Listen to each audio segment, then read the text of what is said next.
Bismillahirrahmanirrahim. Assalamualaikum warahmatullahi wabarakatuh. Kepada yang saya hormati, Bapak Guguk Kismono selaku dosen pembimbing, serta Bapak Ibu dosen penguji. Perkenalkan, saya Rizky Ramadhani Arif Tirlana yang pada kesempatan ini akan memaparkan hasil penelitian dengan judul Pengaruh Kepemimpinan Berorientasi Perubahan terhadap Perilaku Kerja Inovatif dengan Kesiapan untuk Berubah sebagai Faktor Pemediasi Studi pada Badan Pusat Statistik.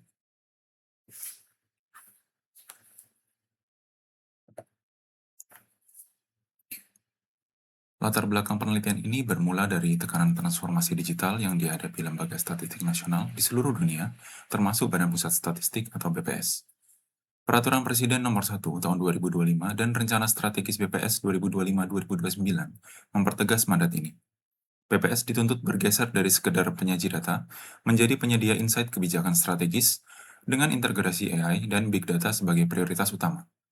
Transformasi besar ini pada akhirnya bertumpu pada pegawai di level operasional, pegawai BPS tingkat kabupaten kota, sebagai ujung tombak pengumpulan data dan pembinaan statistik sektoral berhadapan langsung dengan dinamika lapangan yang kompleks dan berubah dengan cepat. Disinilah tuntutan perilaku kerja inovatif menjadi nyata. Pegawai harus mampu mengidentifikasi peluang, menciptakan solusi baru, dan mengimplementasikannya, bukan sekedar menjalankan SOP. Namun, perilaku tersebut tidak muncul begitu saja di lingkungan birokrasi yang hierarkis. Diperlukan kepemimpinan yang aktif mendorong perubahan, meskipun pengaruh kepemimpinan itu terkadang tidak bekerja secara langsung.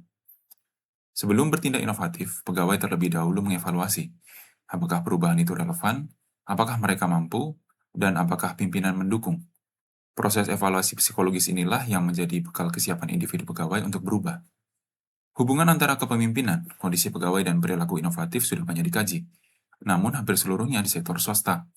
Penelitian di birokrasi publik masih sangat terbatas, dan BPS tingkat kabupaten kota dengan struktur yang lebih datar, yang memungkinkan terjadinya interaksi antara pegawai dan pimpinan sehari-hari, menjadi konteks yang tepat untuk menguji hubungan ini. Dari latar belakang tersebut, persoalan utamanya bukan pada perumusan kebijakan BPS, melainkan pada bagaimana kebijakan transformasi itu dapat terwujud dalam perilaku inovatif pegawai sehari-hari. Di lingkungan birokrasi yang hierarkis, perilaku inovatif tidak muncul secara otomatis, namun bergantung pada kepemimpinan yang efektif dan kesiapan pegawai secara psikologis. Sementara itu, kajian empiris terkait mekanisme ini di birokrasi publik masih sangat terbatas. Dari sini, penelitian ini bertujuan, pertama, menganalisis pengaruh positif kepemimpinan berorientasi perubahan terhadap perilaku kerja inovatif, dan yang kedua, menganalisis kontribusi kesiapan untuk berubah sebagai variabel mediasi dalam hubungan tersebut. Landasan teori penelitian ini bertumpu pada teori pertukaran sosial dari Blau. Intinya, dukungan dari pemimpin menciptakan norma resiprositas atau kewajiban moral pegawai untuk membalas melalui perilaku positif. Salah satunya berwujud inovasi. Namun norma resiprositas ini tidak otomatis. Sebelum bertindak, individu terlebih dahulu melakukan penilaian kognitif. Apakah dukungan itu relevan? Apakah mereka mampu? Dan apakah ada manfaat bagi mereka? Penilaian kognitif inilah yang menjadi fondasi teoritis mengapa kesiapan untuk berubah berfungsi sebagai mediator. Tiga variabel dalam penelitian ini, yang pertama, perilaku kerja inovatif atau PKI, sebagai proses multitahap dari eksplorasi hingga implementasi gagasan. Kemudian kepemimpinan berorientasi perubahan atau KBP, sebagai perilaku pemimpin yang menekankan advokasi perubahan dan fasilitasi inovasi. Berbeda dari kepemimpinan birokratis yang berorientasi pada kepatuhan. Dan kesiapan untuk berubah atau KUB, sebagai penilaian aktif pegawai untuk menentukan apakah ia akan bertindak ketika menghadapi perubahan.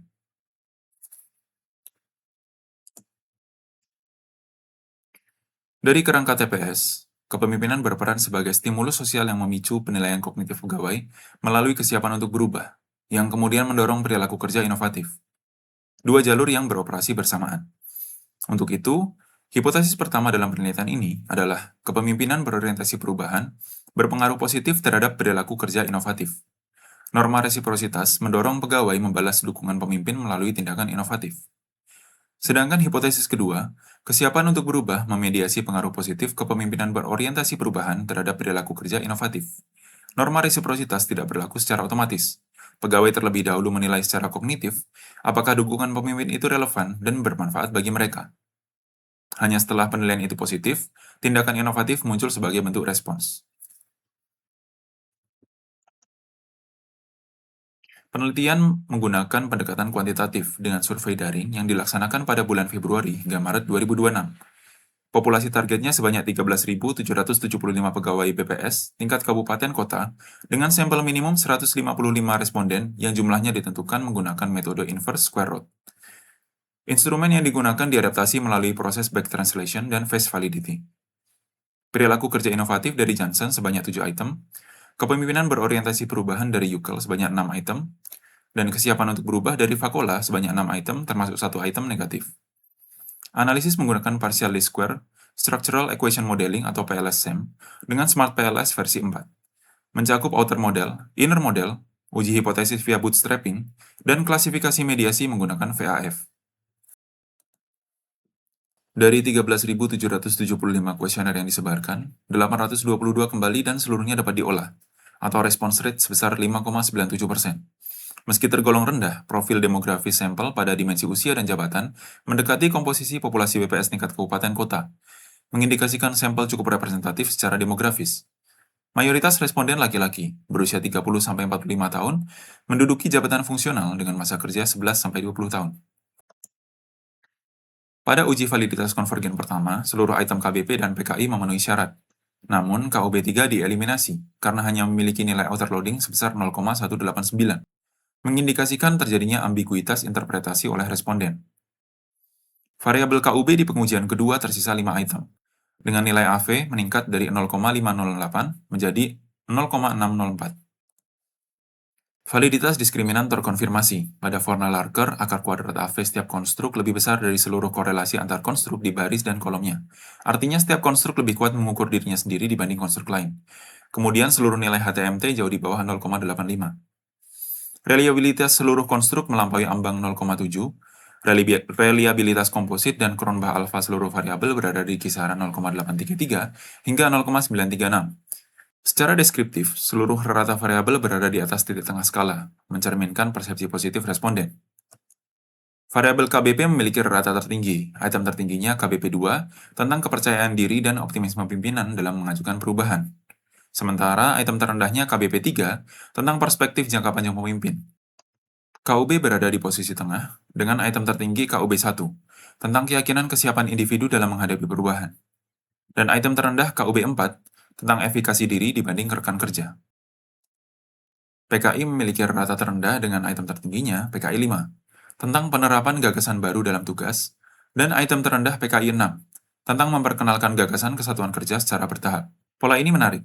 Persepsi terhadap kepemimpinan dan kesiapan psikologis relatif lebih tinggi dibanding frekuensi perilaku inovatif yang ditampilkan. Konsisten dengan premis penelitian bahwa PKI membutuhkan fondasi kepemimpinan dan kesiapan terlebih dahulu sebelum terwujud dalam tindakan nyata. Pada inner model tidak ada masalah kolinearitas. Common method bias tidak menjadi ancaman serius.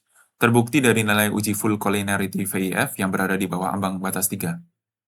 Uji besaran efek menyatakan bahwa efek KUB terhadap PKI bernilai sedang hingga besar, sedangkan efek langsung KBP terhadap PKI bernilai kecil, mengindikasikan jalur mediasi jauh lebih dominan. Model juga robust, di mana koefisien jalur utama tetap konsisten setelah variabel kontrol dimasukkan. Kedua hipotesis terdukung. Hipotesis pertama, KBP berpengaruh positif signifikan terhadap PKI dengan koefisien 0,134.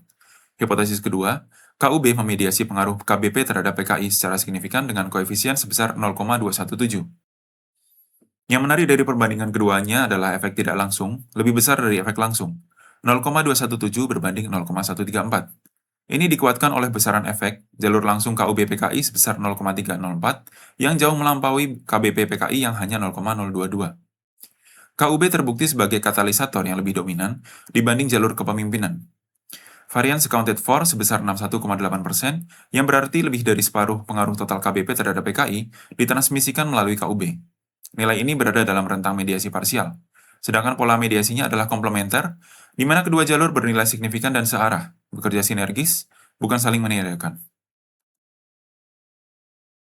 Untuk hipotesis pertama, KBP berpengaruh langsung terhadap PKI, mengonfirmasi mekanisme TPS. Pemimpin yang menerapkan KBP dipersepsikan sebagai pemberi dukungan sosial bernilai.